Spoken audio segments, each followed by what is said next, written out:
Welcome back, everyone, to another reaction video. Gonna do something a little more lighthearted today. Get away from our focus on wars and battles and things of that nature and revisit our friend Mr. Beat. Sorry, Matt, I didn't really pause this on a very flattering image of you.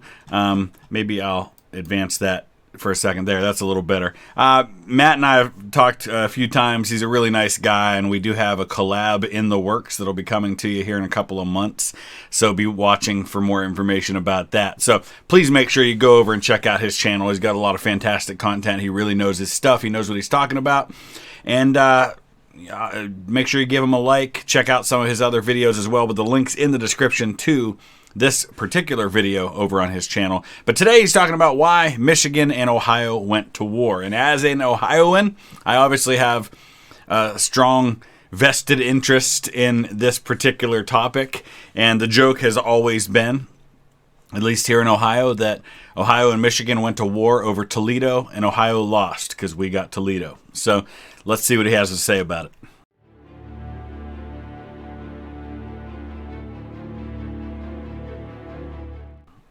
In this video, I will be looking at why two states within the United States hate each other, Michigan and Ohio. This is a series I'm doing with Cypher from the Cynical Historian, in which we look at state rivalries. It's called State Rivalries because we're not that original with titles of shows. Anyway, Cypher is looking at Virginia and West Virginia, so be sure to check out his video after you're done watching this one. But first, it's Michigan versus Ohio. Today, when Americans think of a Michigan and Ohio rivalry, they think of college football. The Game is a major matchup. No, not the rapper, The Game. Just The Game. Yeah, is a major matchup each year between the Michigan Wolverines and the Ohio State Buckeyes. As of late, it's been pretty one-sided. It hasn't been much of a rivalry, similar to how it's been over the last 20 years with the Browns and the Steelers. I live in right outside of Youngstown, Ohio, so I'm an hour from Cleveland. I'm an hour from Pittsburgh, so where I live is like the heart of that rivalry. We live right on the turnpike, which runs between the two cities, and the Browns haven't, until the last year or two, been very competitive in that rivalry. So it's been kind of a big deal that we're actually competitive again as a Browns fan. The same thing's been true here. Ohio State's been dominating this rivalry for the last 20 years. But it's still a huge deal. The governor signs a proclamation every year in Ohio banning the use of the letter M. We don't even mention the name. We call them TTUN, the team up north. That's how we kind of view that. So yeah, Michigan and Ohio, we do kind of hate each other. But it's interesting in Michigan because Michigan also has Michigan and Michigan State. And so the people who are Michigan State fans also don't like Michigan. It's not like in Ohio where pretty much everybody in the whole state's an Ohio State fan.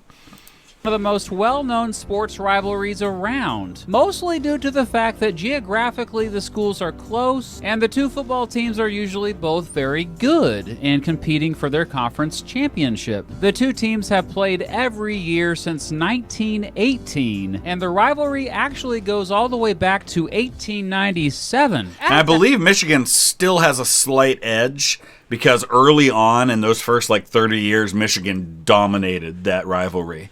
But the last 20, like I said, it's been a very different story. That first game in 1897, in the stands were at least some fans who were alive when their two states freaking went to war with each other. And I'm sure this helped fuel the rivalry. Yep, you heard that right. Michigan and Ohio went to war with each other. But before we get there, let's go back a way. The story begins with the Northwest Ordinance of 1787, which the United States passed to create the Northwest Territory. And you've heard me talk before about the Connecticut Western Reserve, because I live in the Western Reserve, and a Western Reserve is a thing you'll hear very often. In this area, there's a high school that's about 10 minutes from my house called Western Reserve High School. The Connecticut Western Reserve, all of the states prior to things like the Northwest Territory being created, had land that they owned in the West. And for Connecticut, as you can see it is right here, they got this territory in the northern part of Ohio because it's kind of parallel, right in line with where they are. Virginia owned what became Kentucky. North Carolina owned what became Tennessee. Georgia owned a good bit of what became Alabama and Mississippi. South Carolina didn't get anything. Sorry, South Carolina. But yeah, so, and it was divided into what are called ranges. And we have a high school here called South Range because it was one of the southernmost ranges. Poland Township, which is in Mahoning County, is down here in this corner. Their Township 1, Range 1. There were these ranges that went across. That's a whole separate topic, though. First organized territory in the country. It stretched from the Appalachian Mountains to the Mississippi River between... And I will say this, that to anybody who lives like in the South, in this whole area, and even up probably as far as about where I live, they pronounce it Appalachian. But the rest of the country all says Appalachian. So I get a lot of feedback from people who say I pronounce it wrong one way or the other. I usually say Appalachian. My family's from Kentucky. British North America, and the Great Lakes in the north and the Ohio River in the south. In order to create future states, the U.S. gave Ohio country a northern boundary that went from the southern tip of Lake Michigan straight east to Lake Erie. North of this line would be the future state of Michigan. South of this line, the future state of Ohio. However, the cartographers who drew up the map of the border didn't do a good job. The maps were, how do you say, inaccurate, to say the least, like this map, which showed the border giving Ohio the entire eastern coast of Lake Erie and even possibly Detroit. During the Ohio Constitutional Convention of 1802, a fur trapper showed up and said the northern boundary was actually much further south. So the Constitutional Convention is 1802. Ohio officially becomes a state March 1st of 1803, though there's some issue where it didn't, like, technically wasn't done right until the 1950s or something. So a lot of people argue Ohio wasn't really a state until the 20th century. Fact, south of a crucial waterway out of Lake Erie called the Maumee River. Mommy! Mommy! Mom! Mommy! Mom! Well, this freaked the Ohioans out. Hoping to push their luck, they went ahead and made the northern border just north of the Maumee River and hoped the federal government wouldn't notice when it admitted Ohio as a state in 1803. Well, And so if you ever wonder why Michigan's border isn't flat all the way across, there you go. What? People noticed in 1805 when folks tried to establish the territory of Michigan, surveyors realized the southern tip of Lake Michigan was further south of the Maumee River. So there was a classic border dispute. And for many years, the federal government did not step in. Finally, in 1817, it sent a dude named Edward Tiffin to check it out. And there is a Tiffin, Ohio, so if you live in the western part of Ohio, you may be familiar with that name.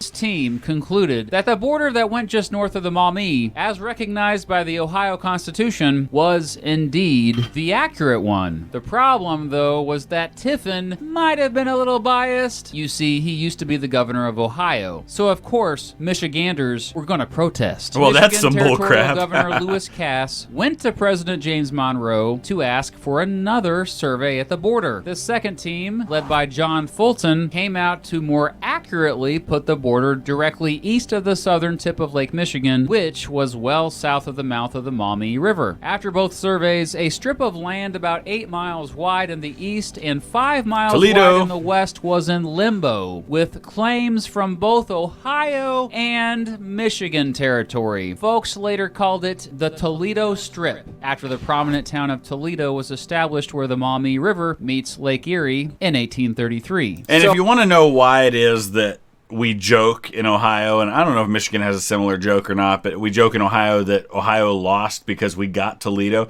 Toledo's basically built on a swamp. It's not great land at all.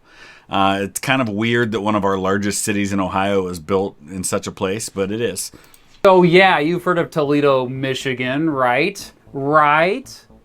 Anyway, Cypher, I have to go to the bathroom, so do you think you could just distract them or entertain them for a while I do that? Maybe tell them about why the Toledo Strip was so important to have? Sure, Mr. Beat. You can take a break. Thank you. Well, hey, Cypher here. Toledo doesn't seem that important anymore, right? I mean, how many people have even heard of it? No offense to Toledoans, but it doesn't really seem worth fighting over.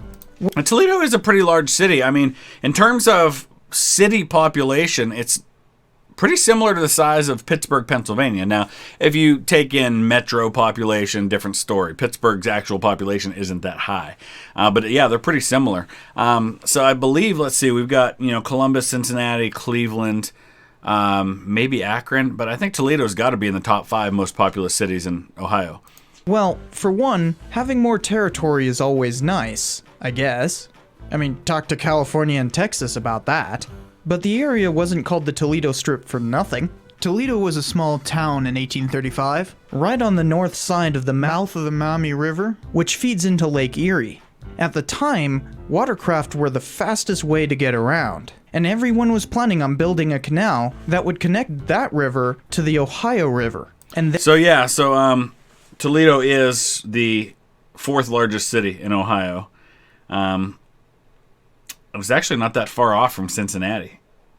Interesting. Or Cleveland, for that matter.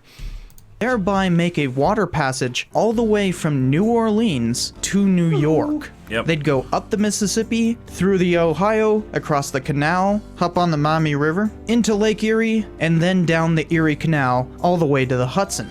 Before trains took over, water transport was key to economic power. That canal was eventually completed in 1845, so controlling that vital river meant controlling a significant amount of trade. That's a big deal. A lot of power, and no one wanted to give it up.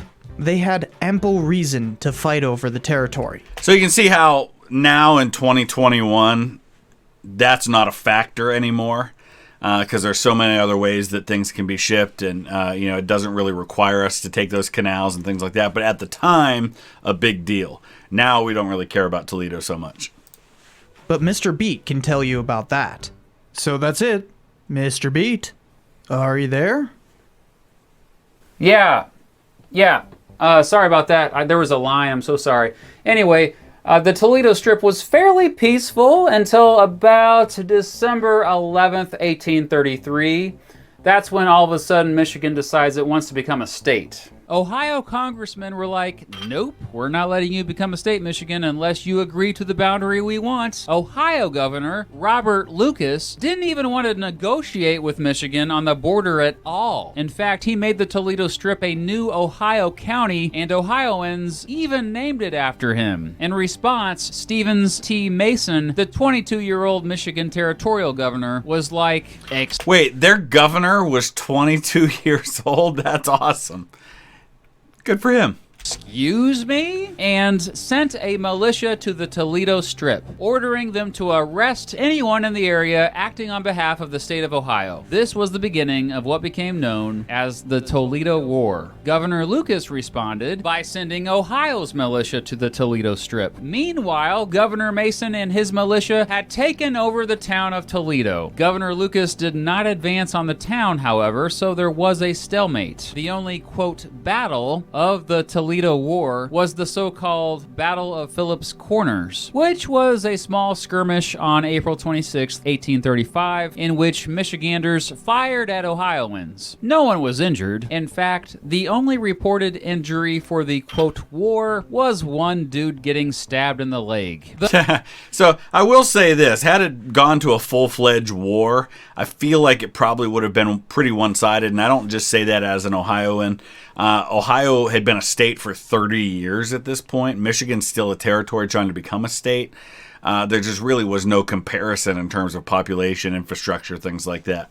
The Toledo War was mostly spying, fear-mongering, and hype. The fear-mongering, by the way, led to Ohioans calling Michiganders, quote, Wolverines, since Wolverines were pesky little monsters. Michiganders ended up embracing the nickname, however, and today it's the official mascot of the aforementioned University of Michigan. And I will say this. If we're talking mascots, obviously Michigan's got the edge. I'd much rather be a Wolverine than a nut, a useless nut, Buckeye. That's who we are. We're the Buckeyes. I get it.